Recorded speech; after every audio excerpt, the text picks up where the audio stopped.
Bonjour et bienvenue sur La Voie de l'Être, l'émission qui vous invite à un voyage intérieur à la découverte de vous-même. Je suis Alex Béochat, psychopraticien, énergéticien et numérologue, et je suis heureux de vous accompagner dans cette exploration passionnante où nous allons apprendre à mieux nous connaître et à comprendre notre fonctionnement. Dans chaque épisode, nous aborderons des thématiques essentielles pour libérer nos blocages, retrouver notre vraie nature et nous réaliser pleinement. Ensemble, nous allons redécouvrir notre potentiel d'être énergétique et multidimensionnel et apprendre à travailler en harmonie avec l'univers et notre âme. Ce cheminement est une invitation à devenir acteur de nos vies, à nous épanouir dans notre authenticité et contribuer ainsi à faire tourner le monde un peu plus rond. Alors que vous soyez en quête de réponses, de sérénité ou simplement curieux d'en savoir plus sur vous-même, ce podcast est fait pour vous. Installez-vous confortablement, ouvrez votre esprit et votre cœur et laissez-vous guider sur la voie de l'être.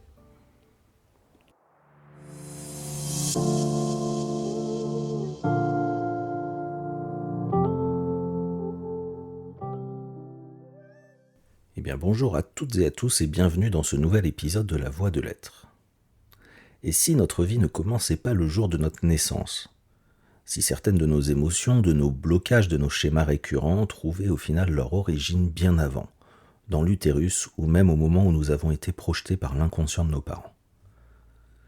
Dans cet épisode, je vous emmène explorer une zone souvent oubliée de notre histoire personnelle, celle du projet-sens, des mémoires utérines et de toutes ces empreintes précoces qui vivent en nous. Nous allons parler de ces mémoires qui s'inscrivent en nous avant même que nous ayons des mots pour les nommer. De ce qu'on hérite émotionnellement de nos parents et des événements vécus parfois sans le savoir.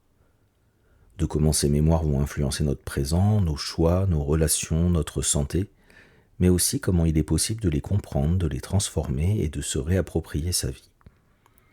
Vous allez découvrir les différentes mémoires utérines qui vivent en vous, les émotions, les sens, jusqu'aux jumeaux perdus, ce qu'est le projet-sens et pourquoi il influence autant notre identité, et comment les mots, la conscience et la présence peuvent déjà commencer à réparer tout ça. À travers de nombreux exemples, vous comprendrez comment ces moments forts de notre vie peuvent se rejouer dans notre présent et comment on peut les repérer. Cet épisode est à la fois une exploration et une invitation à vous reconnecter à votre histoire originelle pour mieux vous en libérer. Installez-vous confortablement, respirez et ouvrez grand vos oreilles, mais aussi votre cœur, et remontons aux origines de votre naissance.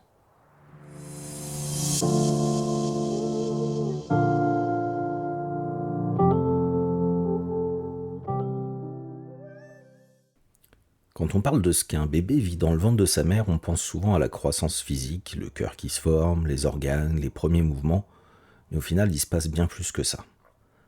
Car avant même de venir au monde, en fait, on vit déjà des expériences. On perçoit, on ressent, on enregistre.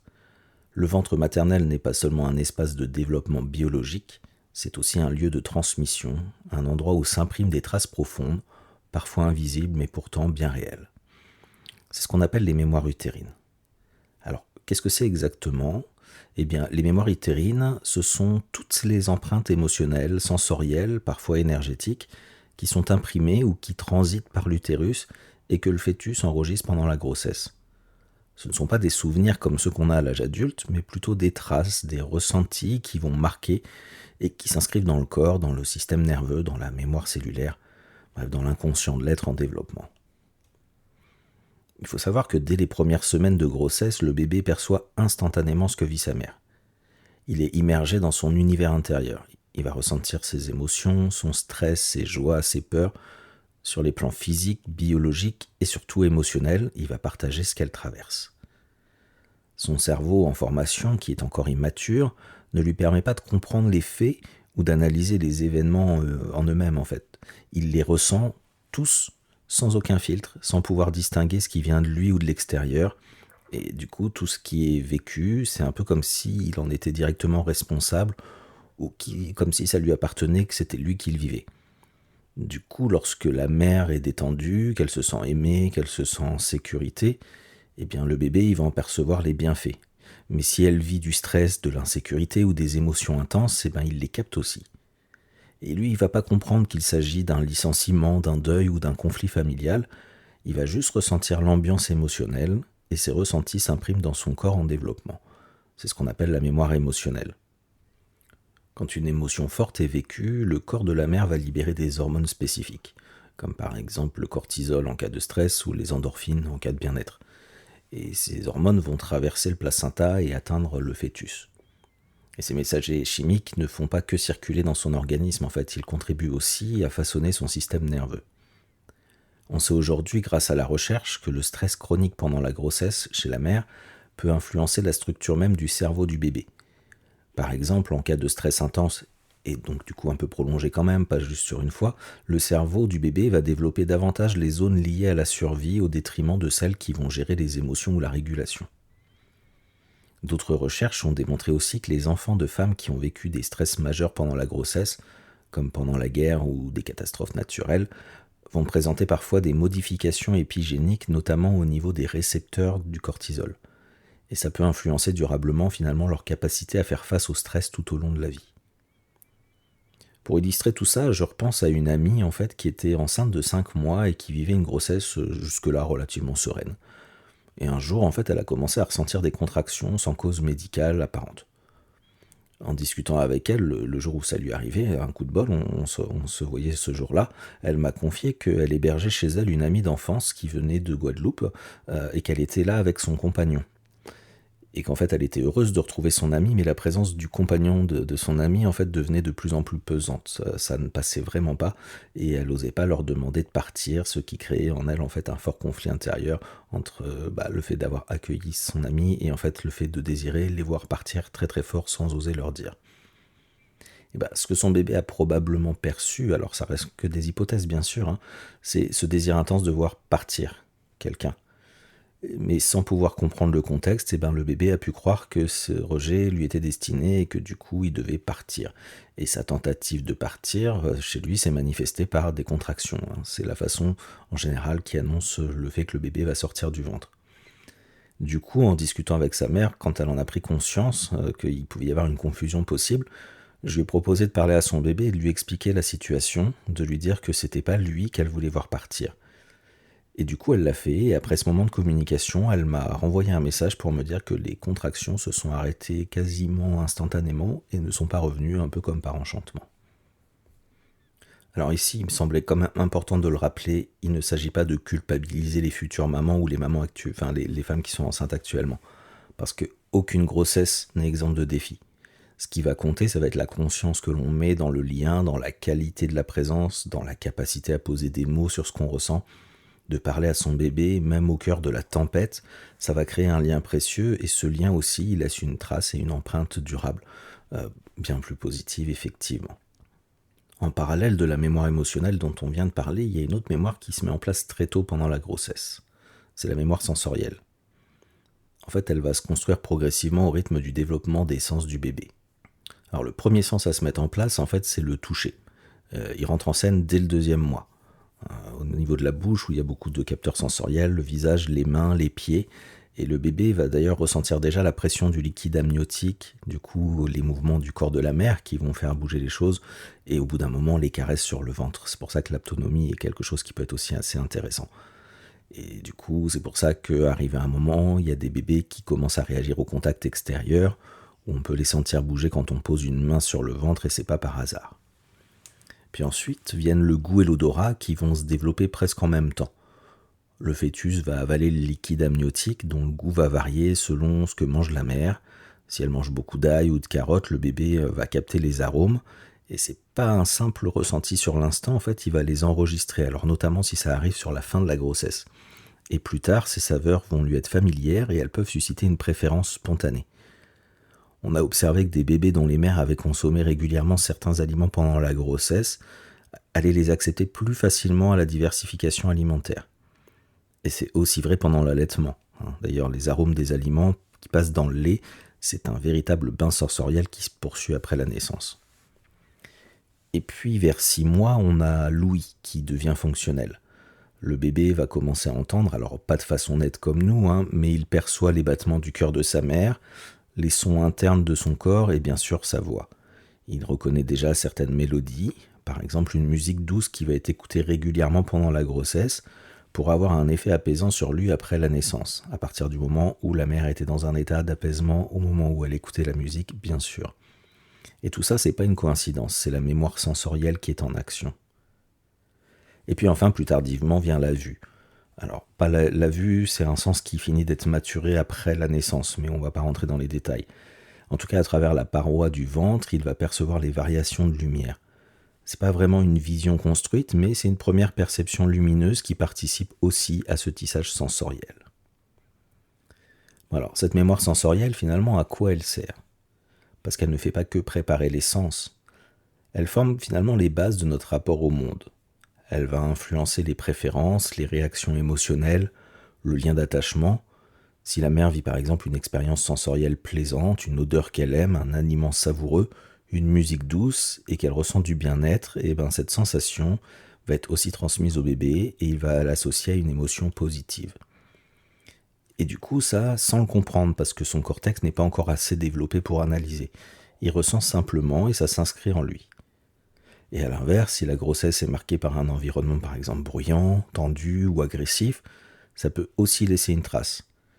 Certains bébés, plus tard, peuvent développer une hypersensibilité au bruit par exemple, ou un besoin fort de calme ou de repli, pas parce qu'ils en ont conscience, mais parce que leur système nerveux se souvient en fait qu'il y a eu beaucoup de bruit et que c'était associé à une émotion désagréable. Donc ces mémoires émotionnelles et sensorielles, elles vont quelque part façonner notre manière d'aimer, de réagir, de percevoir les choses. Elles tissent en silence les fils de notre relation au monde. Alors, il existe aussi des mémoires un peu plus subtiles, on pourrait presque dire vibratoires, voire énergétiques. Parce que l'utérus n'est pas seulement un organe biologique, c'est aussi un réceptacle émotionnel, un lieu de passage profondément sensible. Et il enregistre à sa manière les traces des expériences vécues, comme la présence d'une vie, les émotions liées au féminin, mais aussi les pertes, les absences, les renoncements. Donc même lorsqu'elles ne sont pas évoquées, des expériences comme une fausse couche, un avortement, un deuil périnatal ou la perte d'un jumeau à l'intérieur du fœtus, du ventre, ça peut laisser une empreinte énergétique dans ce lieu intime. Et ces mémoires résiduelles, si elles ne sont pas reconnues ou libérées, elles peuvent être ressenties par l'enfant qui vient ensuite. Alors, bien sûr, elles ne sont pas toujours conscientes, mais elles se manifestent parfois à travers des sensations, des émotions inexpliquées ou des comportements instinctifs. Le fœtus qui va s'installer dans cet utérus porteur d'une mémoire on va dire douloureuse quand même, il peut percevoir quelque chose d'indéfini comme une tristesse, une sensation de tristesse, de manque, une tension, en tout cas une vibration flottante dans laquelle il baigne. Et cela peut avoir finalement un véritable impact sur la vie de l'enfant et même de l'adulte qu'il deviendra. L'un des premiers domaines touchés, c'est sa place dans la fratrie. Par exemple, un enfant qu'on considère comme l'aîné peut en réalité être arrivé après une fausse couche ou un avortement, et même si cet événement remonte à il y a 15 ans, dans les faits, du coup, l'enfant qui arrive n'est donc pas le premier, mais le deuxième, ce n'est pas l'aîné. Et cette distinction, en fait, même si elle n'est pas formulée, elle peut faire toute la différence. Pourquoi ? Parce que les places dans la fratrie, elles portent souvent des attentes inconscientes. On ne projette pas la même chose sur un aîné que sur un cadet. Alors avant c'était effectivement le cas, l'aîné devait reprendre par exemple l'entreprise familiale, etc. Où il y en avait un qui devait rentrer dans les ordres, je ne sais plus si c'était le premier ou le deuxième. Voilà, aujourd'hui on n'en est pas là, mais il y a quand même un inconscient sur l'aîné et sur le cadet. Donc si l'enfant il sent de façon confuse qu'il n'est pas à la bonne place, ça peut semer inconsciemment, bien sûr, tout ça c'est inconscient, un trouble intérieur sans qu'il puisse en identifier l'origine. Mais bon, ça c'est une autre histoire et ce sera un peu long de partir dessus. En tout cas, dans certains cas, ça peut générer une forme d'anxiété diffuse, une impression de devoir mériter sa place ou au contraire de devoir se faire tout petit, ne pas déranger, grandir en silence. Parce que le message énergétique reçu pourrait être ici il faut se battre pour rester en vie. Ou bien attention, ne te fais pas remarquer, on pourrait te faire disparaître. Alors un autre exemple qui est plutôt marquant que j'ai rencontré dans ma carrière, en fait, c'est celui de Sophie. Alors, le prénom a été modifié, mais l'histoire, elle reste authentique. Sophie est née avec une hémiplégie cérébrale infantile, c'est-à-dire une paralysie partielle d'un côté de son corps. À l'époque où j'ai travaillé avec elle, j'étais ergothérapeute, mais j'étais déjà très ouvert en fait pour comprendre les choses sous différents angles, et donc du coup, dans une séance, j'avais exploré avec elle son génogramme. Ce que j'ai appris, alors pour rappel, hein, le génogramme, en fait, c'est la construction de son arbre généalogique où on va essayer de chercher quand même des événements, des faits pour voir un peu ce qui a pu se passer. Et donc, ce que j'ai appris à ce moment-là, c'est que sa mère quelques mois avant de tomber enceinte d'elle, en fait, avait fait une fausse couche. Et dans cette fausse couche, c'était une fausse couche un peu tardive, et en fait, elle attendait une petite fille qu'elle avait, comme par hasard, prévu d'appeler Sophie. Et du coup, quand elle est de nouveau tombée enceinte, elle a donné à cette seconde enfant le même prénom. Donc est-ce que vous pouvez imaginer le fœtus qui arrive dans un ventre encore chargé de tristesse, habité par le fantôme d'une petite sœur qui n'est jamais née et qui porte en plus le même prénom? Du coup, ce bébé-là qui arrivait, il pouvait difficilement ne pas ressentir la confusion.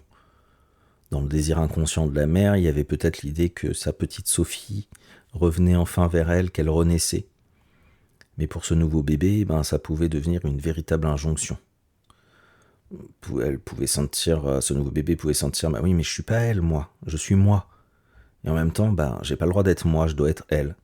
Un peu comme si elle n'avait pas le droit d'exister pleinement ou qu'elle devait en partie porter le deuil de cette autre vie. Il fallait trouver une solution et son corps, quelque part, a répondu par ce langage biologique symbolique, un côté vivant et un côté figé, absent, mort.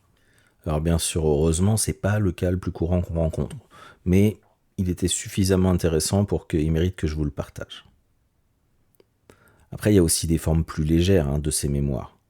Comme par exemple cette maman qui, avant sa grossesse, avait vécu une interruption volontaire de grossesse 10 ans. Auparavant, elle y pensait même plus vraiment, mais pendant la nouvelle grossesse qu'elle vivait actuellement, elle sentait des fois une angoisse un peu en arrière-plan, une sorte de peur irrationnelle que quelque chose se passe mal, que quelque chose n'aille pas.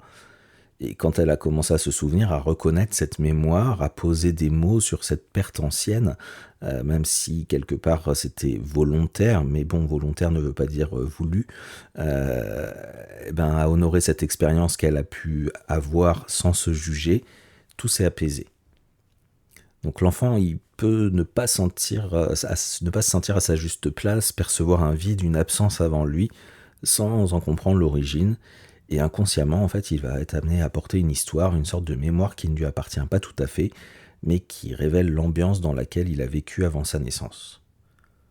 En tout cas, de façon plus fréquente que je ne l'aurais pensé, il m'arrive de percevoir, quand je fais des soins énergétiques, des traces de passage de bébés qui ne sont pas venus au monde à la suite d'une fausse couche, d'un avortement ou d'un décès in utero. Et ces mémoires, j'imagine qu'elles ne se manifestent pas par hasard, parce que voilà, tout n'arrive pas dans les soins comme ça, mais sans doute pour une bonne raison. En fait, elles ont besoin d'être reconnues, d'être libérées. Il arrive même que certaines femmes aient totalement oublié cet événement, qu'elles l'aient enfoui si profondément qu'elles n'en ont jamais parlé à personne. Ça m'est arrivé 2 fois en fait, de certaines femmes qui m'ont dit mais j'en ai jamais parlé à personne, même à mon mari, vous êtes la première personne à qui j'en parle. Et pourtant en fait leur corps, lui, il n'a rien oublié. Alors, parmi les mémoires utérines qui sont liées aux fausses couches précoces, ça va être essentiel de s'arrêter sur une notion dont on parle de plus en plus et qui exerce au final un impact profond et parfois bouleversant sur l'enfant qui naît. C'est ce qu'on appelle le syndrome du jumeau perdu. Alors, le principe du jumeau perdu, il repose sur une réalité étonnamment fréquente. En fait, on estime environ 10 à 15% de grossesses qui commencent sous forme gémellaire, mais au final, la majorité d'entre elles aboutit à la naissance d'un seul enfant. L'autre embryon, il s'est évaporé, dissous, il a arrêté de se développer sans que la mère ni l'entourage n'en aient nécessairement conscience. Même d'ailleurs, la plupart du temps, elle n'en a pas conscience. Parfois, ça peut être un petit saignement en tout début de grossesse qui passe inaperçu ou qui est confondu avec des règles légèrement en retard, et on n'en parle plus, on n'y pense même pas. Et pourtant, le bébé qui est resté seul, il peut, dès les toutes premières semaines de la gestation, avoir ressenti, lui, la présence de ce jumeau, et puis après son absence. Et cette disparition peut laisser une empreinte profonde, émotionnelle, énergétique, qui peut se manifester bien plus tard dans la vie. Certains adultes vont même vivre avec un vide intérieur qui ne s'explique pas, et parfois, la réponse, elle se trouve dans l'histoire invisible de leur début de vie in utero. Une de mes patientes, adulte, m'a confié avoir toujours ressenti un profond sentiment de se sentir incomplète, en fait, un sentiment d'incomplétude, un petit peu comme si quelqu'un lui manquait sans qu'elle sache pourquoi. Et d'ailleurs, à chaque fois qu'elle entendait la chanson Mon frère de Maxime Le Forestier, elle fondait en larmes, elle se sentait touchée au plus profond d'elle-même. Et petite, elle me confiait que quand on lui demandait à l'école de remplir la fameuse fiche de rentrée, enfin je sais pas si ça se fait encore, mais nous ça se faisait à notre époque, avec en notant les frères et sœurs, elle écrivait qu'elle avait une sœur, et en fait elle inscrivait le nom de sa cousine qui portait le même nom en fait, et qui était dans la même école, même si elle n'était pas sœur. Et elle me disait que c'était viscéral, elle ne pouvait pas affirmer qu'elle était fille unique, c'était pas possible. Jamais elle disait qu'elle était fille unique. Et cette sensation ne l'a jamais vraiment quittée. Dans sa vie d'adulte, elle avait du mal à rester seule, elle ne supportait pas de vivre seule, elle avait besoin en fait de ça et il lui manquait toujours un grand frère. Alors on n'a jamais pu confirmer la présence d'un jumeau in utero, mais la probabilité elle restait quand même grande et surtout son corps, ses émotions et son inconscient parlaient quand même pour elle. Après j'ai connu personnellement une personne qui achetait tous ses vêtements en double, systématiquement et elle ne se rendait pas compte. C'est quand un jour euh, je lui ai proposé qu'on range son armoire parce que voilà, elle avait du mal à s'organiser. Et là, je lui ai fait prendre conscience. Enfin voilà, moi je triais par couleur et je lui ai fait prendre conscience qu'en fait, elle avait acheté presque, enfin pas tous, mais une bonne partie des vêtements exactement les mêmes, même couleur, même modèle, voilà. Et d'ailleurs, elle avait aussi donné naissance à des jumeaux et ça lui avait semblé quelque chose de parfaitement naturel. Elle n'a jamais réussi à avoir d'autres enfants par la suite. Et dans sa vie de couple, elle avait une tendance très marquée à la fusion, à une peur panique d'être quittée ou abandonnée, et à cette impression persistante qu'il manquait toujours quelqu'un à ses côtés. Alors comment se manifeste ce fameux syndrome du jumeau perdu? Alors, il peut se traduire chez l'enfant comme chez l'adulte par un sentiment de vide intérieur, ou un manque impossible à combler, une impression tenace qu'il manque quelque chose ou quelqu'un, sans qu'on comprenne pourquoi. Et on retrouve souvent une sorte d'hypersensibilité à l'abandon, une tendance parfois à la solitude ou au contraire un besoin très fort de relations fusionnelles. Ça peut aussi se manifester par des comportements un peu plus subtils comme une difficulté à faire des choix, comme s'il fallait toujours choisir entre deux parties de soi. Ou encore chez l'enfant un besoin obsessionnel d'avoir deux doudous identiques, de parler au pluriel, genre on va, on est triste plutôt qu'au singulier. Certains adultes vivent aussi avec une sorte de culpabilité diffuse, un sentiment de n'être pas tout à fait à leur place, de ne pas avoir le droit d'être là, de devoir réparer quelque chose sans savoir quoi. Et il arrive même qu'ils s'auto-sabotent ou s'interdisent inconsciemment le bonheur, comme s'ils ne méritaient pas de vivre à la place de l'autre. Alors, pourquoi est-ce que c'est important de reconnaître cette mémoire? Parce que reconnaître cette mémoire du jumeau perdu, ça ne veut pas dire inventer une histoire, mais ça permet de donner du sens à des ressentis profonds et récurrents. Nommer ce vécu, même symboliquement, ça peut ouvrir la voie d'une guérison intérieure. Le lien avec le jumeau perdu, il constitue souvent notre premier lien avec l'autre, bien avant celui de la mère, du coup, puisque ce lien se fait vraiment in utero. Et il façonne notre manière d'entrer en relation entre la fusion et la séparation, entre l'attirance et la méfiance. Et lorsque le lien se brise trop tôt, il crée une empreinte de perte et de solitude qui peut résonner tout au long de la vie. Alors, bien sûr, comme on l'a dit, la plupart du temps, la perte du jumeau perdu, on ne le sait pas, ça se fait peut-être dans les 2-3 premières semaines de la vie. Il arrive des fois que ce soit plus tardif. En tout cas, voilà, si c'est un ressenti, juste l'accueillir comme tel.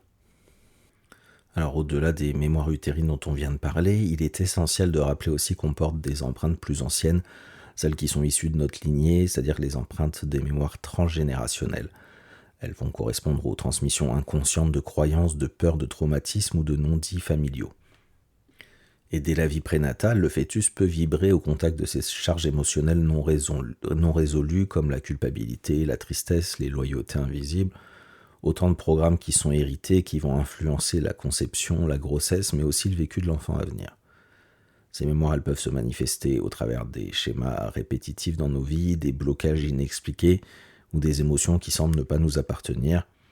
Elles s'inscrivent parfois dans ce qu'on appelle le projet-sens dont nous allons parler juste après, et les intentions conscientes ou inconscientes des parents au moment de la conception. Après, si toutes ces notions vous parlent ou si ça vous intrigue, je vous invite à écouter ou à réécouter l'épisode précédent qui était consacré au transgénérationnel, qui vous permettra d'approfondir cette dimension essentielle de notre héritage invisible. Alors bien sûr, toutes les problématiques ne trouvent pas forcément leur origine dans les mémoires utérines. Mais toutes ces histoires nous rappellent une chose, que la vie intra-utérine laisse des traces, des empreintes qui ne s'effacent pas toujours à la naissance, et qu'on peut parfois ressentir des années plus tard sans toujours savoir d'où elles viennent. Nos corps portent ces mémoires, et parfois ces mémoires ne demandent juste qu'à être vues, reconnues, honorées, entendues. Non pas pour raviver la douleur, mais pour nous en libérer, pour faire de la place à la vie, à la vraie vie, à celle qui est là aujourd'hui. Après, ce que ressent un fœtus ne se limite pas à l'expérience présente au cours des 9 mois. En fait, il entre aussi en résonance avec des intentions, des attentes ou des histoires qui le précèdent, et pas que transgénérationnelles. C'est là qu'intervient ce qu'on appelle le projet-sens, une notion fondamentale pour comprendre comment l'histoire familiale, les désirs ou les non-désirs, les espoirs et les peurs des parents, souvent inconscients, le contexte, s'inscrivent directement dans la conception et la venue au monde de l'enfant. Le fœtus va devenir alors porteur d'un projet parfois lumineux, parfois lourd, qui cherchera ensuite à réaliser ou à réparer tout au long de sa vie. Mais avant de plonger dans le projet-sens, on va prendre juste un instant pour le distinguer un peu plus clairement des mémoires utérines. Les mémoires utérines, comme on l'a vu, c'est ce que le fœtus perçoit, ressent, enregistre pendant la grossesse. C'est d'ordre plutôt sensoriel, émotionnel, énergétique aussi, et c'est souvent lié à l'état intérieur de la mère, à son vécu corporel ou psychique. Le projet-sens, lui, il va plus loin. C'est le scénario, souvent inconscient, autour de la venue au monde de l'enfant. Donc il va commencer bien avant la conception, dans les désirs, les attentes, les peurs ou les intentions des parents, et il continue à influencer l'enfant après la naissance. On peut dire du coup que la grossesse, c'est un point de rencontre entre ces deux dimensions, c'est-à-dire ce que la mère vit s'imprime dans le corps du bébé, la mémoire utérine, tandis que les projections parentales autour de cette naissance vont alimenter une trame invisible, le projet-sens. Prenons l'exemple de Sophie, dont on a parlé tout à l'heure. Après sa fausse couche, sa mère conçoit un nouvel enfant sans en avoir pleinement conscience, avec le besoin inconscient de remplacer celui qui a été perdu. Là, c'est ce qu'on appelle un projet-sens de réparation. Dans le même temps, l'utérus peut porter la mémoire de la perte, qui s'inscrit énergétiquement dans l'environnement intra-utérin. Là, on est donc sur une mémoire utérine. Ainsi, Sophie hérite à la fois d'un projet inconscient, celui de venir combler un vide, de réparer, de venir faire revivre l'enfant mort, et en même temps d'une mémoire utérine qui est liée à un deuil non exprimé. Et elle devient alors ce qu'on nomme parfois l'enfant de remplacement, en portant une double charge invisible. Un autre exemple, l'une de mes patientes, après avoir vécu la perte d'un bébé qui était mort à l'intérieur de l'utérus, donc juste avant, et d'avoir fait plusieurs fausses couches, est enfin retombée enceinte. Et cette grossesse était aussi précieuse qu'angoissante pour elle, et elle était vécue dans une tension constante. C'est-à-dire, dès qu'elle ne sentait plus son bébé bouger, elle paniquait à l'idée qu'il soit peut-être mort. Elle avait donc un besoin constant et permanent d'être rassurée par les mouvements du bébé. Et sans le vouloir, elle a potentiellement envoyé un message inconscient qui s'est inscrit chez l'enfant, c'est « tu dois bouger tout le temps pour que je sois rassuré ». Et ce message a été doublement renforcé par la mémoire du fœtus décédé in utero, qui peut aussi transmettre au bébé à venir, qui va naître, une information énergétique du type « mais si tu ne bouges pas, tu vas mourir ». Résultat, son fils aujourd'hui est extrêmement agité, hyperactif, incapable de rester en place. Est-ce que c'est un hasard ? Peut-être. En tout cas, ces histoires, elles nous rappellent à quel point la mémoire utérine et le projet-sens peuvent se croiser, s'enchevêtrer et façonner profondément le vécu de l'enfant bien au-delà de la naissance. Alors maintenant, on va aller explorer ce qui se cache derrière le projet-sens. Alors pour bien comprendre ce qu'est le projet-sens, on peut partir d'une image toute simple. Imaginez une lampe. Quand un artisan la fabrique, il a une intention claire, qu'elle est claire. C'est son projet de départ. Et c'est ce projet qui va lui donner son sens, sa fonction. Donc la lampe a pour objectif de réaliser le projet de son créateur, de s'allumer, d'éclairer, et elle est conçue pour ça.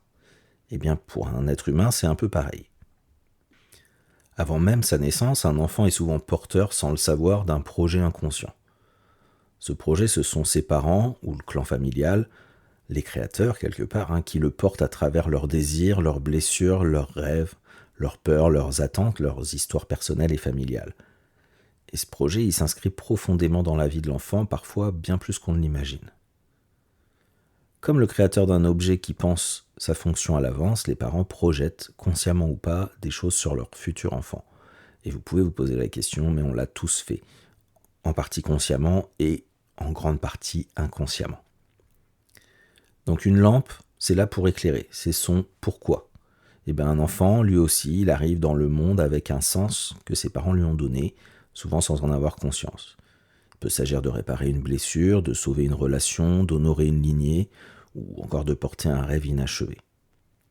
Par exemple, un père qui rêvait de devenir musicien mais qui n'a jamais pu réaliser ce rêve peut inconsciemment transmettre ce désir à son enfant, qui grandira avec cette mission silencieuse de réaliser ce que papa n'a pas pu faire. Alors, la plupart du temps, les parents ne formulent jamais ce projet à voix haute, ils ne s'expriment pas forcément avec des mots d'ailleurs. Ils se glissent dans l'inconscient à travers des non-dits, des émotions, des attitudes, ou tout simplement le contexte dans lequel l'enfant est conçu et porté. Le fœtus, puis après le nourrisson, vont absorber tout. Ils enregistrent ces informations invisibles comme sur un disque dur. Ça se fait dans la mémoire cellulaire, au niveau du corps, du système nerveux, de leurs énergies. Et ces empreintes deviennent ensuite des schémas de survie, des sortes d'automatismes de pensée ou de comportement. Alors le projet sens, il se met en place pendant une période très spécifique qu'on appelle le cycle d'imprégnation et qui dure de 27 à 30 mois. Les 9 mois qui précèdent la conception jusqu'aux 9 à 12 mois après la naissance. Donc c'est une période qui est ultra sensible où l'enfant, même s'il n'est pas encore conçu ou s'il est encore tout petit, va absorber profondément ce que vivent ses parents, c'est-à-dire leurs émotions, leurs énergies, leurs conflits, leurs joies, leurs blessures et le contexte associé à tout ça. Alors, on peut parler de 5 grandes étapes dans le projet sens, si on reste en temporalité. Donc il y a les 9 mois avant la conception, parce que oui, ça commence déjà là. Ce que vivent les parents à ce moment-là, leur état émotionnel, leur histoire, leurs relations de couple, les relations avec la famille, leur santé, leur deuil, leurs espoirs, leur environnement social et professionnel, tout ça, ça crée une ambiance énergétique et inconsciente qui va influencer le futur bébé. Et comme en épigénétique, ce que les parents traversent modifie aussi l'expression de leurs gènes, donc ce qu'ils vont transmettre biologiquement à leur enfant plus tard. On peut se poser du coup plein de questions. Est-ce qu'ils souhaitaient un enfant? Est-ce qu'ils avaient déjà une idée sur son sexe, sur son avenir, sur son rôle dans la famille? Est-ce qu'il y avait des tensions, des projets particuliers, un deuil non digéré, une pression familiale? Tout ça, c'est intéressant en fait de reprendre un peu le contexte des 9 mois avant la conception pour voir un petit peu ce qui a pu être modifié et donc transmis derrière. Puis arrive la conception, donc c'est le moment clé. L'énergie du moment, les circonstances dans lesquelles ça se passe, les intentions qui entourent la conception, ça laisse une empreinte très forte. Est-ce que l'enfant a été conçu consciemment, par accident, par besoin de réparer quelque chose? Est-ce que c'était un moment d'amour ou au contraire de stress, de solitude, de joie, de manipulation, ou une rupture de préservatif? Est-ce que à ce moment-là la relation de couple était harmonieuse? Est-ce que c'était dans un contexte de violence ou de secret? Toutes ces informations, même non dites, s'inscrivent dans la mémoire cellulaire du futur enfant.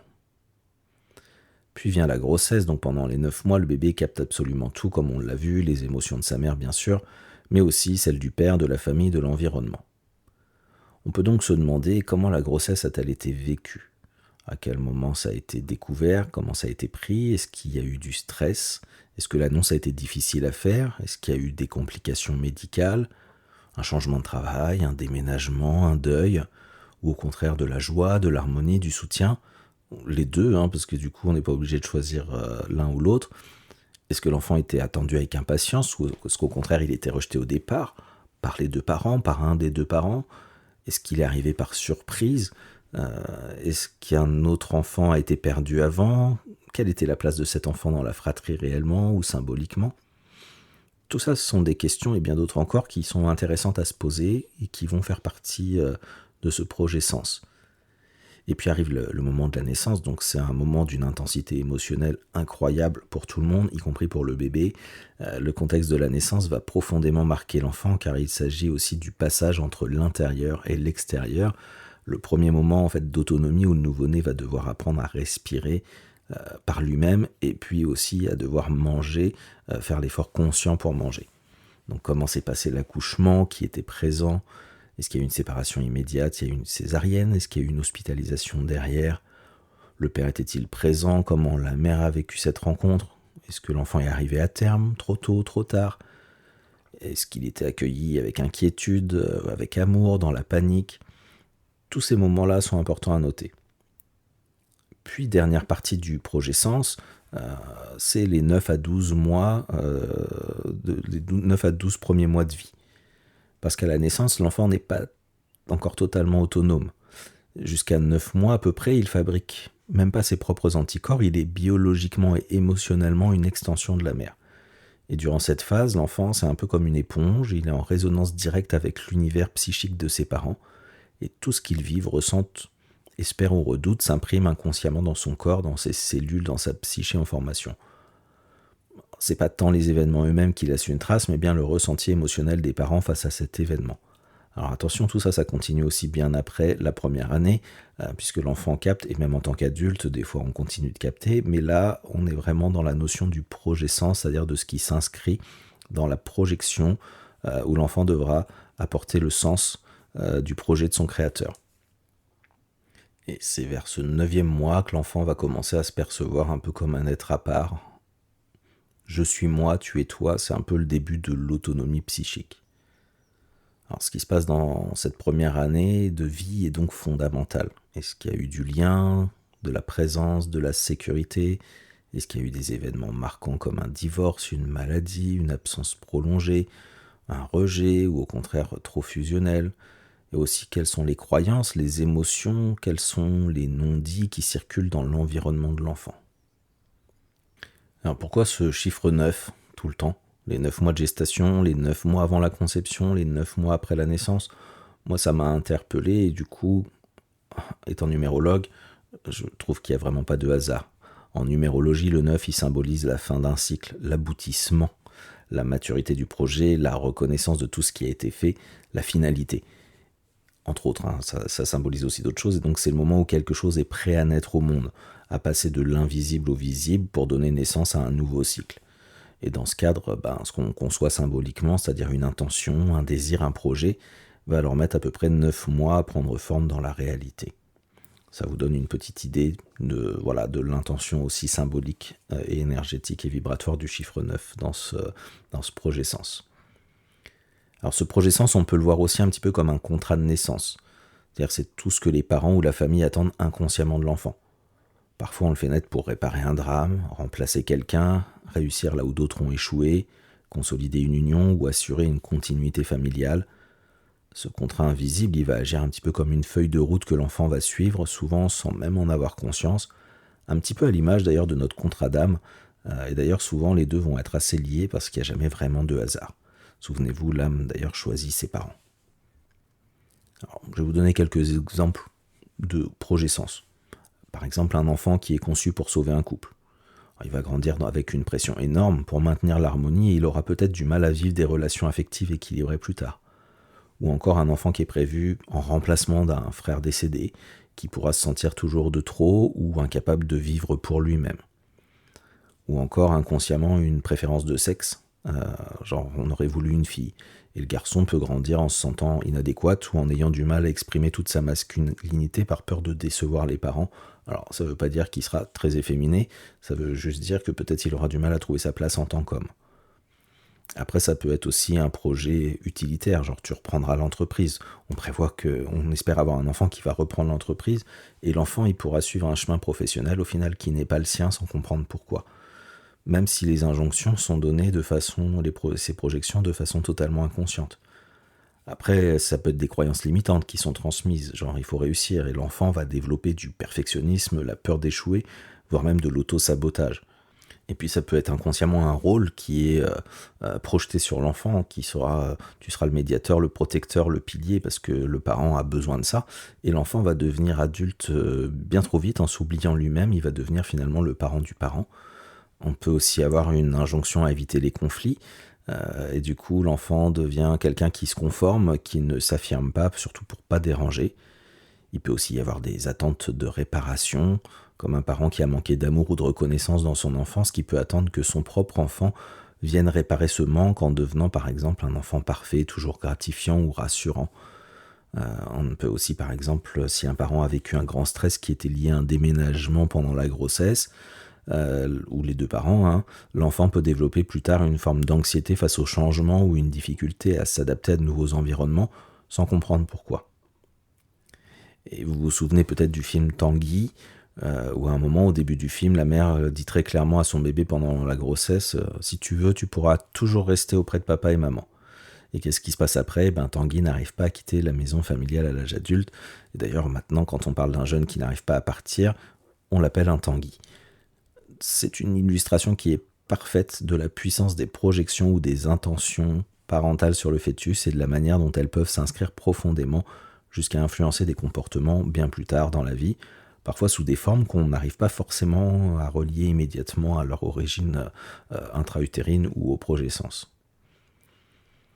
Ce canevas qui est invisible, il constitue la trame inconsciente de notre vie. Il va influencer nos choix, nos blocages, nos schémas répétitifs jusqu'à environ 9 mois. L'enfant va exprimer biologiquement le vécu non conscient de ses parents.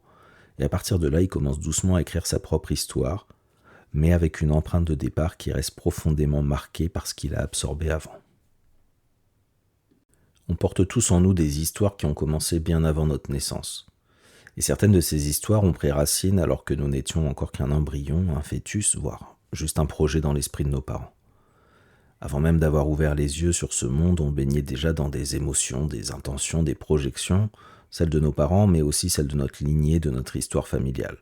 C'est ce dont on a parlé juste avant, les mémoires utérines et le progescence, avec les émotions vécues pendant la grossesse, les événements marquants autour de la naissance, ou encore les traces de passages oubliés comme le jumeau perdu, ou bien encore les attentes conscientes et inconscientes des parents autour de la conception, de la naissance, le contexte de la période d'imprégnation. Et tant que ces informations restent inconscientes, elles continuent d'agir en nous, dans notre quotidien. Et nous, on vit certaines émotions, on fait certains choix, on répète certains schémas, sans comprendre qu'en fait, on est en train de rejouer un vieux programme, quelque chose qui a été inscrit bien avant nous. Alors concrètement, comment on peut repérer si on est concerné par ce type de mémoire ? Je vais vous donner quelques signes qui peuvent vous mettre sur la piste avec des exemples pour mieux comprendre. Mais attention, ça ne veut pas dire que c'est forcément lié à des mémoires utérines ou à un progescence. Il peut y avoir aussi d'autres causes, bien évidemment. Mais quand ces signes sont présents sans explication claire ou qu'on observe une répétition, ça peut valoir le coup d'aller creuser sur ce terrain-là. Alors d'abord, il y a des réactions émotionnelles intenses et inexpliquées. Par exemple, quelqu'un qui a des angoisses très fortes mais qui ne sait pas d'où ça vient, mais ça peut être aussi des troubles anxieux, des peurs, en tout cas quelque chose qui n'a pas de lien conscient avec l'histoire de la personne. Par exemple, Clara a toujours été extrêmement sensible au bruit. Un cri, une porte qui claque, une voix trop forte, et hop, son corps réagit immédiatement. Elle sursaute, elle se fige, elle sent son cœur s'emballer.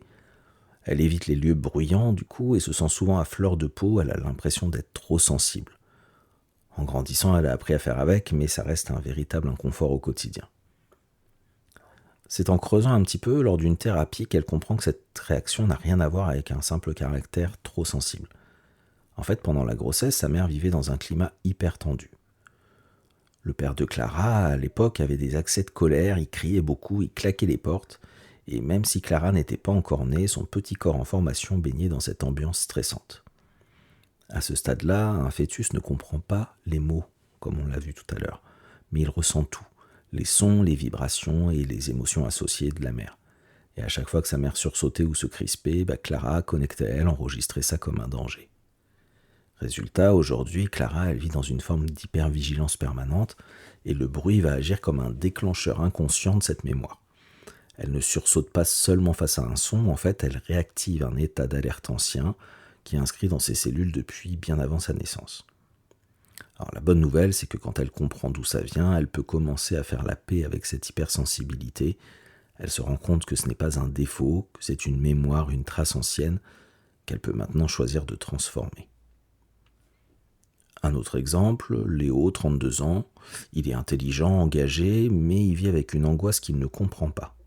À chaque fois qu'il faut aller vite, qu'une situation devient urgente, il panique, il se fige, il perd complètement ses moyens, un petit peu comme si sa vie en dépendait, et pourtant rien dans son histoire de vie n'explique ça, rien de traumatique en tout cas. Et en creusant un petit peu, en discutant avec sa mère, il apprend qu'à sa naissance a été une urgence totale. Il était en souffrance fœtale, les contractions étaient inefficaces, l'équipe médicale était un petit peu en panique, il fallait agir vite, et Léo a failli ne pas s'en sortir.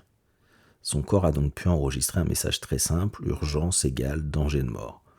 Et aujourd'hui, même si la situation peut sembler anodine, comme devoir répondre très vite à un mail ou voilà, son système nerveux lui réagit comme si c'était une question de survie. Après, c'est pas tout parce que Léo, il a aussi du mal à s'engager.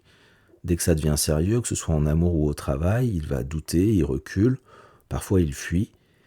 Et encore une fois, son corps rejoue quelque chose de très ancien. Pendant l'accouchement, il est resté coincé longtemps. Et pour lui, inconsciemment, s'installer égale être piégé. Alors du coup, il part pour survivre. Aujourd'hui, il comprend que ces angoisses ne sont pas des caprices, que ce sont des mémoires anciennes, et rien que de le savoir, ça lui permet déjà de respirer un petit peu mieux. Un autre signe, ça peut être un sentiment de vide ou de tristesse profonde sans raison, de dépression aussi parfois sans raison apparente. Prenons l'exemple de Thomas, 35 ans. De l'extérieur, tout semble aller. Il a un bon job, des amis, il a déjà été en couple, mais en fait à l'intérieur de lui c'est une autre histoire. Depuis toujours il traîne une forme de mélancolie, une sorte de vide diffus, une sensation que rien ni personne n'arrive vraiment à combler. Il avance, il fonctionne, mais avec ce fond de tristesse qu'il n'arrive pas à nommer. Un petit peu comme s'il manquait toujours quelque chose, ou quelqu'un. D'ailleurs, il dit souvent « je me sens trop » ou « je suis pas à ma place » ou comme si j'étais là, mais que je ne devais pas vraiment y être. Et pendant des années, il a cru que c'était juste un manque de confiance, une hypersensibilité, peut-être un trait de caractère. Et puis un jour, presque par hasard, il participe à une constellation familiale. Sans trop savoir pourquoi, et là, en fait, il y a une scène inattendue qui émerge, celle d'un jumeau évacué très tôt dans la grossesse. Un jumeau dont personne n'avait d'ailleurs jamais parlé et que sa mère elle-même ne savait pas avoir porté. Mais dans le corps de Thomas, dans ses cellules, cette mémoire était bien là. Et petit à petit, les pièces du puzzle commencent à s'assembler. Il comprend que ce sentiment diffus de vide, ce chagrin sans objet, ce sentiment d'être de trop, viennent de là, d'un deuil qu'il a porté sans le savoir, de la sensation inconsciente d'avoir pris toute la place, d'avoir survécu à la place de l'autre, comme si quelque part il se sentait coupable d'être là. Alors, bien sûr, cette culpabilité n'a rien de rationnel, ce n'est pas une pensée consciente, c'est une mémoire précoce, silencieuse, qui s'est inscrite dans son histoire avant même sa naissance. Mais dès qu'il arrive à mettre des mots sur ce ressenti, qu'il comprend ce qu'il a porté pour deux, quelque chose vient s'apaiser. Il ne cherche plus à remplir le vide, il le reconnaît.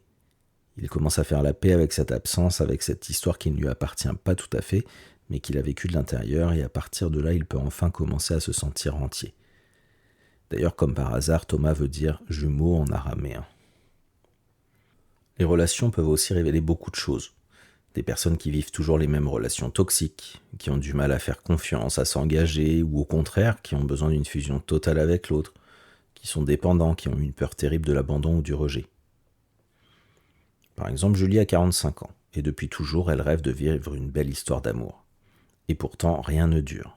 Elle tombe amoureuse, parfois très vite, très fort, elle y croit, mais dès que ça devient sérieux, stable, comme s'il y a comme un frein intérieur. Soit elle va se retirer de la situation sans trop savoir pourquoi, soit au final elle attire des hommes qui ne sont pas vraiment disponibles parce que des gens en couple ou pas prêts à s'engager. Et à chaque fois, c'est le même scénario qui se rejoue.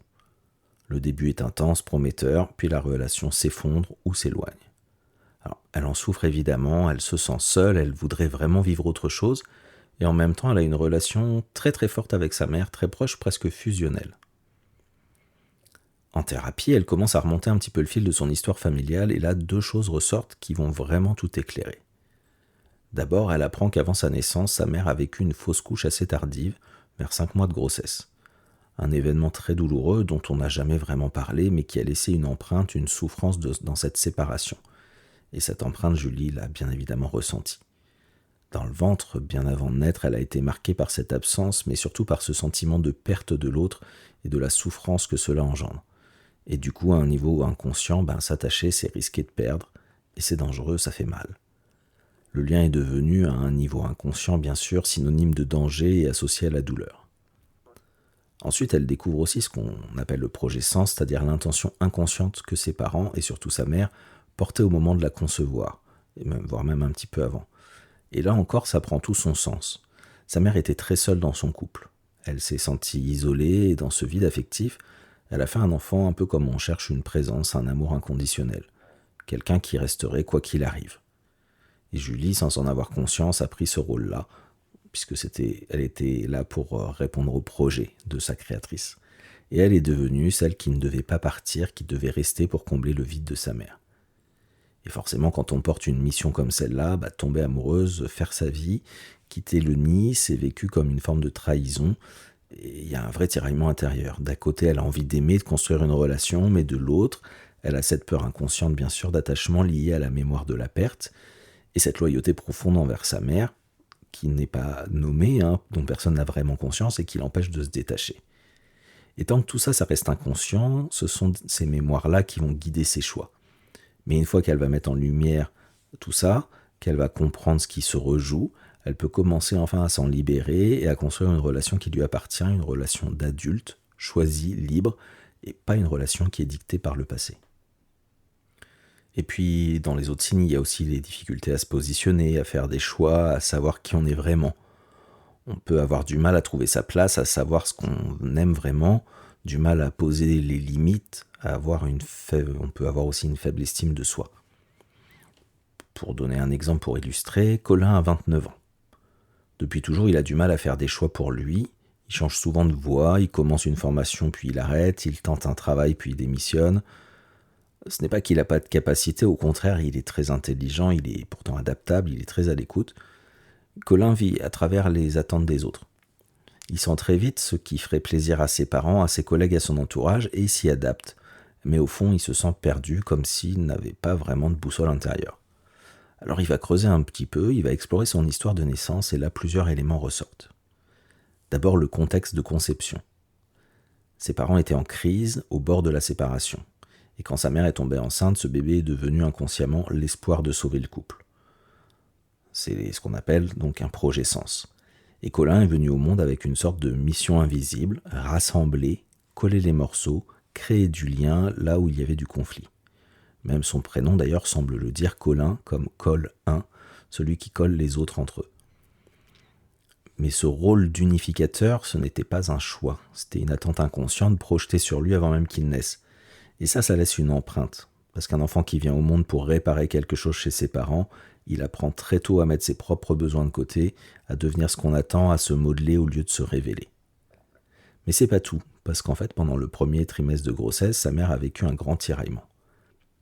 Elle a sérieusement envisagé une interruption volontaire de grossesse. En fait, elle était en pleine tourmente. Instabilité dans le couple, peur de l'avenir, mais finalement elle a décidé de le garder.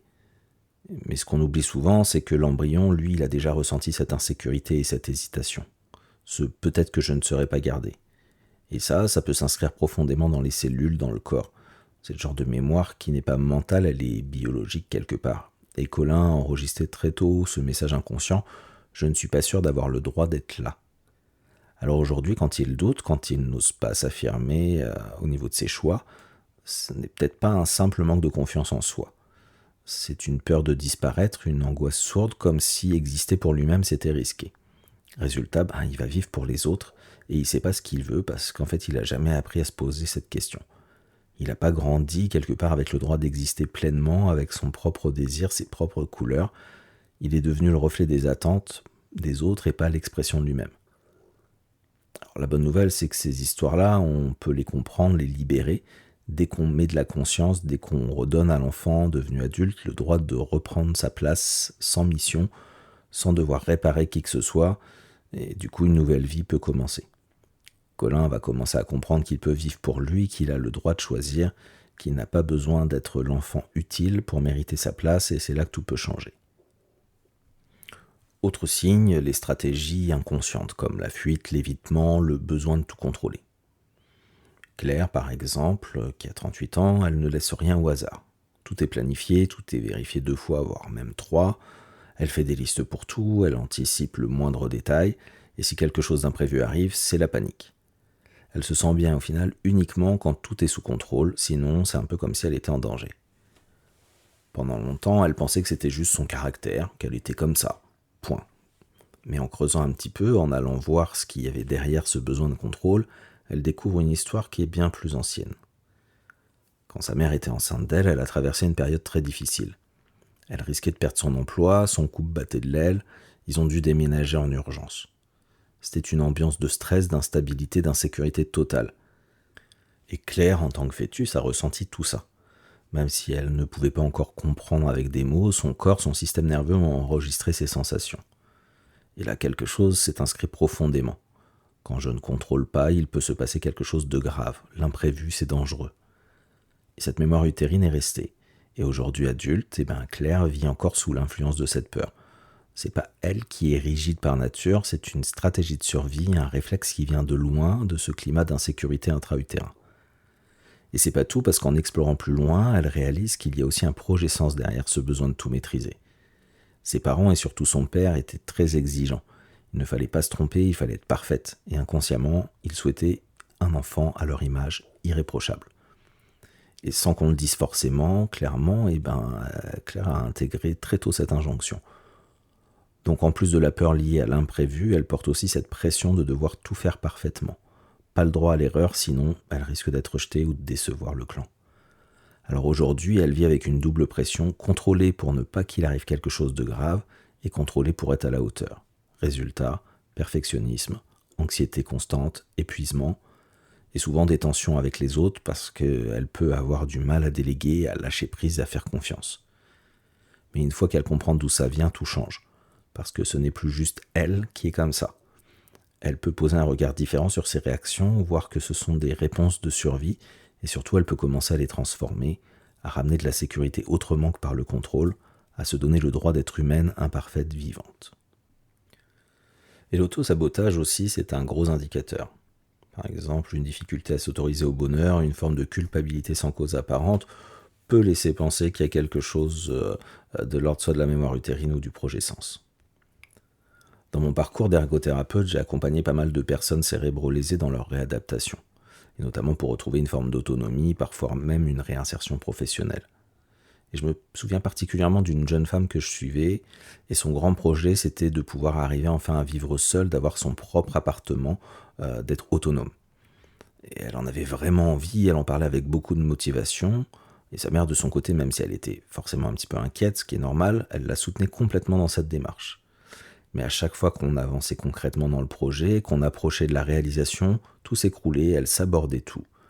Elle remettait en question, elle faisait machine arrière ou le plus souvent elle posait des actes qui faisaient que le projet tombait à l'eau. Voilà. Et moi je sentais bien que c'était pas juste une question de troubles cognitifs qu'elle pouvait avoir. Il y avait quelque chose de plus profond, une sorte de blocage que j'arrivais pas à saisir au départ, mais qui se rejouait à chaque fois. Alors j'ai décidé d'aller un petit peu plus loin et j'ai pris le temps de discuter avec sa mère, d'en savoir un peu plus sur son histoire. Et là, elle m'a dit quelque chose d'assez fort en fait. Pendant la grossesse, vers 4 mois, elle a eu des fortes contractions. Alors, on ne sait pas trop pourquoi. Et en fait, elle a eu très peur de perdre son bébé. Et c'était très intense émotionnellement, mais en fait, elle n'en avait jamais parlé à sa fille. Et là, je me suis dit, voilà peut-être une clé à prendre. Parce qu'en fait, à ce moment-là, dans le ventre, même si on n'a pas encore les mots, on capte tout, les émotions, les ressentis, l'ambiance. Et ce que cette jeune fille a pu enregistrer, c'est, en tant que fœtus, 4 mois de grossesse, si je quitte ma mère, je meurs. Donc symboliquement, quitter le ventre, partir, s'éloigner, c'est dangereux.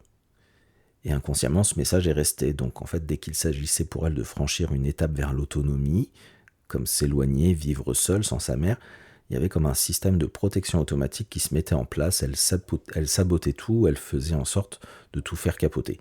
Alors pas par mauvaise volonté, mais parce que son corps et son inconscient disaient non, n'y va pas, c'est trop risqué, tu vas mourir. Et quand on a mis ça en lumière, quand elle a compris d'où venait ce mécanisme, qu'on a pu nommer et apaiser cette mémoire-là, étonnamment tout a changé. On a pu retravailler concrètement sur son projet sans ce poids invisible. Et peu de temps après, elle a enfin pu emménager seule, et cette fois ça a tenu. Un autre signe qui peut arriver, c'est certaines maladies chroniques ou des douleurs sans cause médicale claire. Jade, par exemple, a 7 ans, et c'est une petite fille vive, pleine de sensibilité, mais depuis toute petite, elle vit avec un eczéma qui revient sans cesse. Par moments, ça s'apaise un peu, puis ça repart, et pourtant ses parents ont tout essayé, les crèmes, changement d'alimentation, des traitements, il n'y a rien qui règle vraiment le fond du problème. Alors on commence à regarder autrement, à se demander, et si ce symptôme, ce corps qui gratte et réagit, portait une mémoire plus ancienne, quelque chose d'émotionnel, d'inconscient, peut-être même qui ne lui appartient pas totalement. L'eczéma, symboliquement, c'est souvent lié à un conflit de séparation, comme si la peau, notre frontière avec le monde extérieur, réagissait à une séparation mal vécue. Alors ça peut être une séparation réelle, comme une coupure brutale avec une figure d'attachement, ou symbolique comme un manque de contact ou un besoin de lien qui n'est pas nourri. Et en allant explorer l'histoire de Jade, on découvre des éléments clés.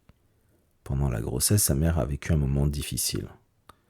Son propre père, donc le grand-père de Jade, est décédé de manière soudaine.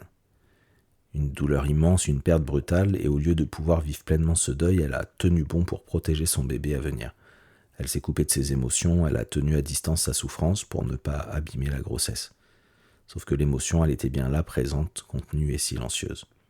Et Jade, à l'intérieur de l'utérus, a senti cette distance émotionnelle, ce vide, cette maman absente intérieurement, même si physiquement présente. Elle a enregistré cette séparation invisible, ce manque de lien affectif, et aussi la rupture que sa mère a vécue en perdant son propre père, au moment même où en fait tout son corps se formait. Et son corps a gardé la trace de cette séparation vécue avant même la naissance. L'eczéma, c'est un petit peu comme si la peau criait « je veux du lien, je veux être touché », exprimant cette perte de contact entre sa mère et son grand-père. Quand on met ces éléments en lumière, quelque chose vient s'apaiser. Alors c'est pas magique, mais c'est un début de libération. Parce qu'on arrête de traiter juste un symptôme, on commence à écouter ce que le corps raconte. Et Jade, peu à peu, elle peut commencer à retrouver sa place, à se relier autrement avec sa peau, avec sa mère, avec elle-même. Mais pour en savoir plus sur ce que le corps raconte, il faudra attendre le prochain épisode. Ce qui est encore plus troublant, c'est que ces mémoires, utérines ou liées au projet sens, peu importe, ne s'expriment pas seulement à travers des sensations ou des comportements. Parfois, en fait, elles laissent des traces dans le temps, sous forme de répétition à des dates précises, un petit peu comme si notre histoire était calée sur une horloge invisible. Dans mon cas, par exemple, jusqu'à mes 23 ans, j'ai remarqué que toutes mes ruptures sentimentales tombaient toujours autour de mon anniversaire. À chaque fois, c'était le même scénario, une séparation qui venait teinter cette période, censée être joyeuse, un peu comme un cadeau empoisonné. Au début, j'ai pensé à une simple coïncidence, et puis je me suis interrogé.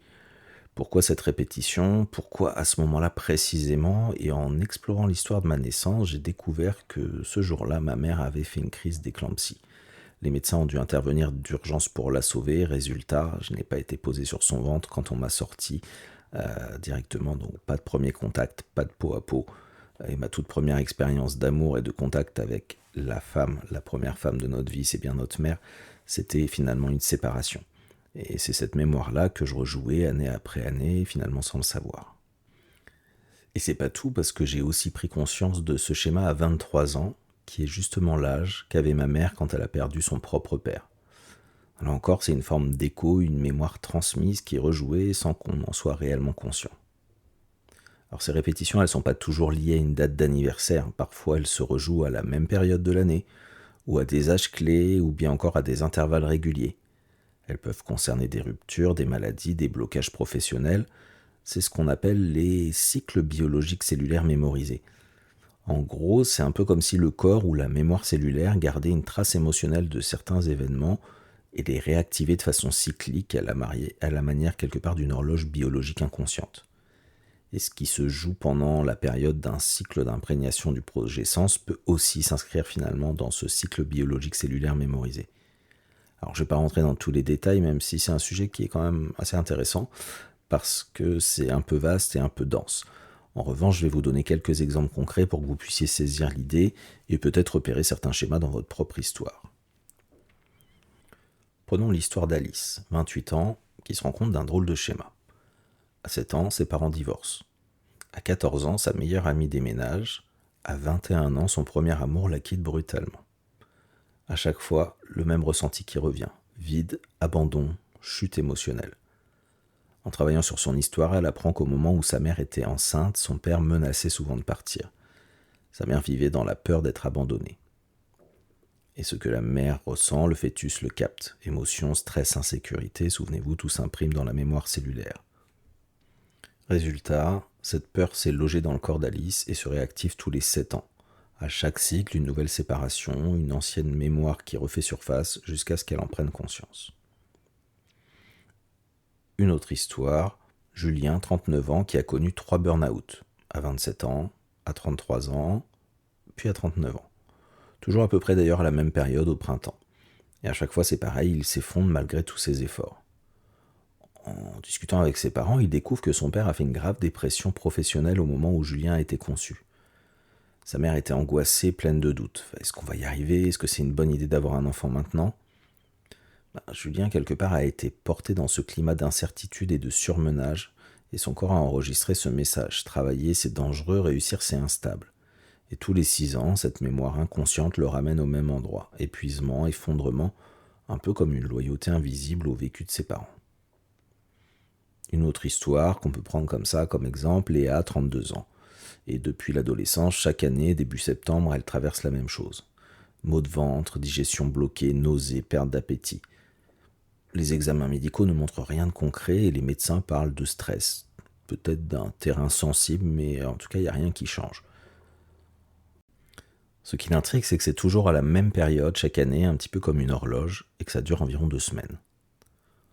En remontant son histoire, elle apprend quelque chose que sa mère n'avait jamais osé lui dire avant. Au tout début de la grossesse, sa mère a été très perturbée. Elle ne se sentait pas prête à être maman, elle doutait beaucoup et elle pensait même à interrompre la grossesse. Elle avait du mal à digérer cette grossesse imprévue, d'autant plus qu'elle n'avait, avec son compagnon, il n'avait qu'un tout petit salaire et il se demandait comment ils allaient faire pour nourrir une bouche de plus. Et devinez quand est-ce que la maman de Léa a appris qu'elle était enceinte? Au mois de septembre. Aujourd'hui, le corps de Léa rejoue ce moment. Chaque mois de septembre, son ventre parle, un peu comme s'il portait encore cette mémoire de rejet, d'indécision, d'angoisse face à l'accueil de la vie, d'indigestion de cette nouvelle de grossesse.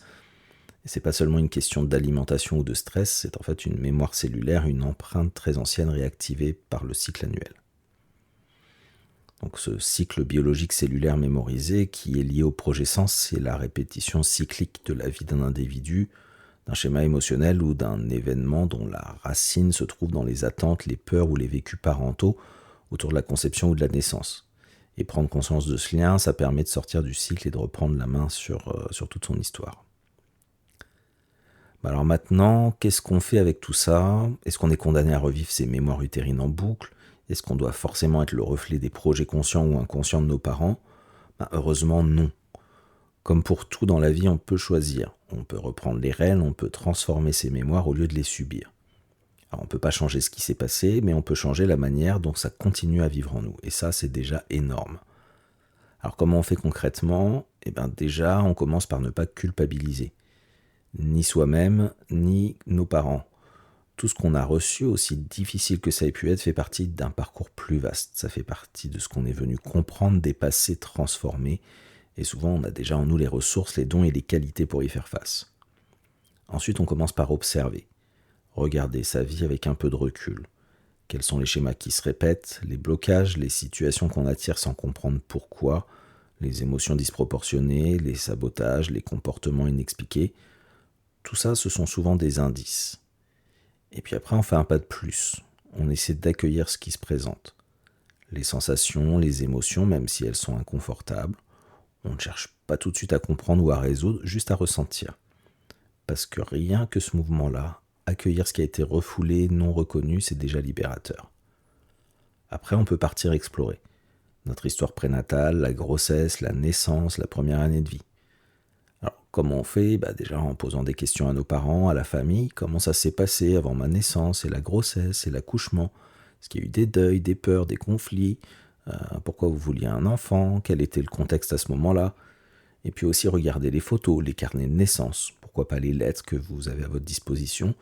Notez ce qui vous touche, ce qui vous émeut, ce qui vous dérange aussi, même si vous ne comprenez pas pourquoi. En tout cas, restez curieux et sans jugement, ce que vous allez découvrir, c'est un véritable trésor. À cette étape, on commence parfois à faire des liens entre ce qu'on vit aujourd'hui et ce qui s'est imprimé dans notre corps, dans notre inconscient. Il y a bien souvent une logique.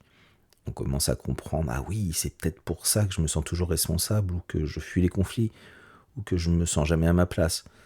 Et parfois, ça aide de se faire accompagner à ce moment-là par un thérapeute, un praticien pour décoder les mémoires et les scénarios invisibles, avoir quelqu'un qui peut regarder notre histoire de façon neutre. Et une fois ces mémoires reconnues, on va pouvoir les honorer. Le simple fait de les nommer, de les comprendre, ça va permettre déjà une première libération. Elles ne sont pas une fatalité, ce sont des héritages, mais on peut choisir ce qu'on en fait. Et c'est là que commence la transformation. On remet en question les croyances qu'on porte depuis toujours. Alors on peut utiliser des outils concrets comme le travail psychocorporel, la libération émotionnelle, des rituels symboliques, l'écriture, la psychogénéalogie, peu importe l'outil en fait, tant qu'il nous permet de nous réapproprier notre histoire en nous libérant de celle de nos parents. On retravaille sur les projections parentales, on apprend à comprendre quel est notre fonctionnement propre, notre mode d'emploi, nos besoins pour pouvoir y répondre. Et là, voilà, personnellement, je trouve que la numérologie stratégique, c'est un très bel outil pour ça. Et puis peu à peu, on intègre, on commence à faire des choix différents. On se libère de certaines loyautés invisibles, on remet de la conscience dans ce qu'on veut vraiment, au-delà des schémas familiaux. Parce que tant qu'on ignore une mémoire, elle va nous piloter. Mais à partir du moment où on la regarde, où on comprend ce qu'elle essaie de nous dire, elle va devenir un levier de transformation et ça, c'est le début d'une vraie liberté. Et si vous êtes enceinte, eh bien surtout ne culpabilisez pas. Ce n'est pas grave si vous traversez des moments de stress, de doute ou de tristesse. Personne ne vit une grossesse parfaitement calme et alignée et personne d'ailleurs ne vous demande ça. L'essentiel, c'est de faire de votre mieux et vous le faites déjà. On s'en sort même quand nos parents n'étaient pas parfaits et c'est pas la perfection qui fait la différence, c'est la présence. C'est la conscience avec laquelle on traverse ce qu'on vit et surtout le lien qu'on tisse avec son bébé pendant la grossesse. Alors comment on crée ce lien? Comment on peut construire une relation plus saine, sécurisante, consciente avec son enfant avant même la naissance? La clé, elle est simple, mais elle est puissante, c'est parler à son bébé. Même s'il ne comprend pas les mots, il perçoit le ton, l'intention, l'énergie derrière les phrases. Alors dans les moments difficiles, dites-lui ce que vous ressentez. Par exemple, aujourd'hui je suis stressé, je traverse quelque chose de difficile, mais c'est pas ta faute, tu es en sécurité, je t'aime, je suis là pour toi, ne prends pas les choses pour toi, ne t'inquiète pas. Et ça change tout, ça évite que le bébé absorbe ce qui ne lui appartient pas, ça lui donne un repère, une sensation d'être accueilli, reconnu, aimé, même dans l'invisible avant de naître. Et ce dialogue intérieur, ou plutôt ce dialogue intime, va avoir des effets réels, parce qu'il soutient le développement du système nerveux du bébé qui va enrichir son univers sensoriel et surtout, il prépare un lien d'attachement sécuritaire pour après. Et ça facilite la relation, l'apaisement, la communication naturelle entre le parent et l'enfant. Alors même si tout n'est pas parfait, c'est l'intention qui compte, c'est le fait d'être là, vraiment, d'oser mettre des mots sur ce qu'on vit, sans masque, sans honte. Et ce simple geste, cette attention a un vrai pouvoir réparateur, parce qu'en réalité ce n'est pas la perfection qui crée la sécurité, c'est la connexion, c'est la conscience et c'est l'amour en action.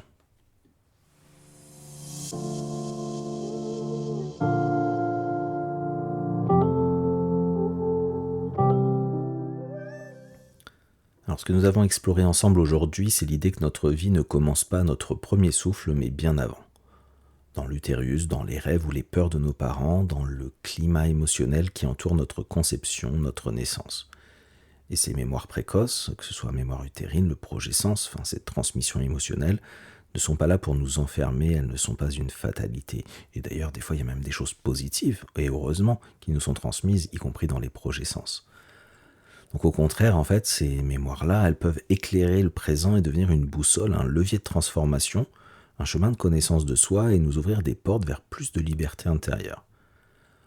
Notre histoire ne nous définit pas entièrement, elle peut devenir juste un tremplin à condition de la regarder avec une conscience et surtout avec tendresse. Ce que nous portons ne nous appartient pas toujours.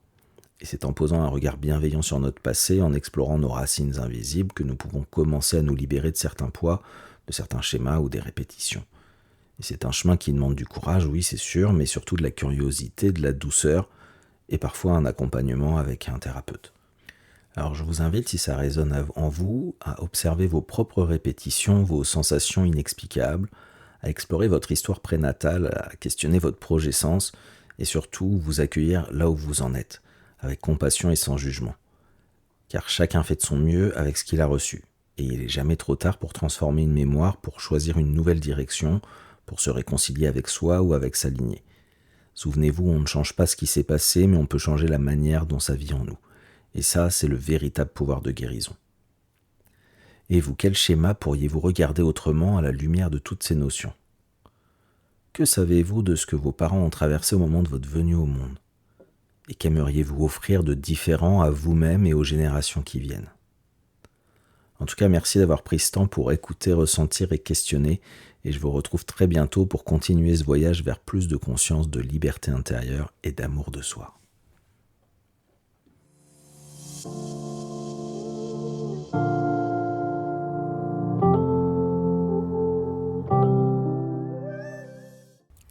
Merci de m'avoir écouté.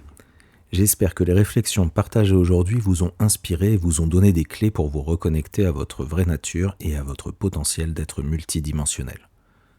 N'oubliez pas que chaque pas vers la connaissance de soi, c'est un pas vers un épanouissement authentique. Si vous avez aimé cet épisode, je vous invite à le liker, à me laisser un commentaire et à le partager avec ceux qui pourraient en bénéficier. Ensemble, on peut apporter un peu plus de lumière dans la vie des autres. Si vous souhaitez en savoir plus sur moi et ce que je propose, ou si vous souhaitez prendre rendez-vous avec moi, je vous invite à visiter mon site internet www.antares-thérapie.fr. Rappelez-vous dans tout ce que nous avons abordé aujourd'hui de garder votre libre arbitre. Ne prenez que ce qui résonne en vous, parce que je ne détiens aucune vérité. Je partage en toute simplicité mes connaissances, mon expérience et des clés de compréhension qui, je l'espère, vous seront utiles. Alors, je vous donne rendez-vous dans 2 semaines pour un nouvel épisode et d'ici là, prenez bien soin de vous. À très bientôt.